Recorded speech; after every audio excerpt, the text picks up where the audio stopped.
ದೇಶಕ್ಕಾಗಿ ಧರ್ಮಕ್ಕಾಗಿ ದುಡಿಬೇಕಾದ್ರೆ ಮೊದಲು ಸಾಧನೆ ಮಾಡ್ಬೇಕು. ಇಲ್ಲಿವರೆಗೂ ನಮ್ಮ ದೇಶದಲ್ಲಿ ಮಹಾನ್ ವ್ಯಕ್ತಿಗಳಾಗಿ ಹೋಗಿದ್ರು. ಅವರೆಲ್ಲ ಶಕ್ತಿ ಸಂಪಾದನೆ ಮಾಡಿ ಹಂಚಿ ಹೋಗಿದ್ದಾರೆ ಈ ಜಗತ್ತಿಗೆ. ರಾಮಕೃಷ್ಣ ಪರಮಹಂಸರಂತ ಆಗಿರ್ಬೋದು, ವಿವೇಕಾನಂದರ ಆಗಿರ್ಬೋದು, ರಮಣ ಮಹರ್ಷಿಗಳು ಅಂತವ್ರು ಆಗಿರ್ಬೋದು, ಅನೇಕ ಮಹಾತ್ಮರು, ಒಬ್ರಲ್ಲ ಇಬ್ರಲ್ಲ, ಸಾಯಿಬಾಬಾ ಅಂತವ್ರು ಆಗಿರ್ಬೋದು, ಅವರೆಲ್ಲ ತಪಸ್ಸು ಮಾಡಿ ಸಾಧನೆ ಮಾಡಿ ಗಳಿಸಿದ್ರು. ಆಮೇಲೆ ಜಗತ್ತಿಗೆ ಹಂಚಿಕೊಟ್ಟು ಹೋಗಿದ್ದಾರೆ.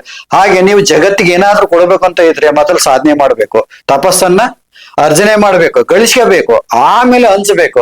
ಏನೇ ಇಲ್ಲದೆ ಸುಮ್ನೆ ಬಾಯಿ ಬಂದಾಗ ಮಾತಾಡ್ತಾ ಇದ್ರೆ ಏನು ಪ್ರಯೋಜನ ಇಲ್ಲ. ಬಾಯಲ್ಲಿ ಮಾತಾಡಿದ್ರೆ ಯಾವ ಕೆಲ್ಸನೂ ಆಗೋದಿಲ್ಲ. ಬಾಯಿ ಮಾತಿನಿಂದ ಯಾವ ಕೆಲಸ ಆಗೋದಿಲ್ಲ. ನೀವು ಸಾಧನೆ ಮಾಡಿದ್ರೆ ಮಾತ್ರ ಏನಾದ್ರೂ ಆಗಕ್ ಸಾಧ್ಯ ಅಲ್ವಾ?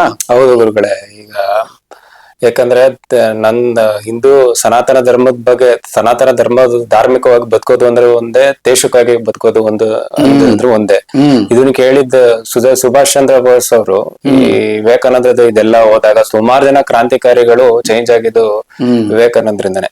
ಯಾಕಂದ್ರೆ ಫಸ್ಟ್ ಯೋಗಿ ಆಗ ಮೊದ್ಲು ಇನ್ನೊಬ್ರಿಗೆ ಉಪಯೋಗಿ ಆಗ್ಬೇಕು ಅಂತ ಹೇಳಿದ್ದು. ಯಾಕಂದ್ರೆ ತಮೋಗುಣ ಜಾಸ್ತಿ ಇತ್ತು ಅವರಲ್ಲೆಲ್ಲ, ನಮ್ಮ ದೇಶ ಜನಕ್ಕೆ. ಅವ್ರನ್ನೆಲ್ಲ ರಜೋಗುಣಕ್ಕೆ ತಂದ್ರು. ರಜೋಗುಣದಿಂದ ಸಾತ್ವಿಕಕ್ಕೆ ಚೆನ್ನಾಗಿ ಆಕ್ಟಿವ್ ಆಗ್ತಾ ಇರ್ಬೋದು ಅಂತ ವಿವೇಕಾನಂದ್ರ ಕಾನ್ಸೆಪ್ಟ್.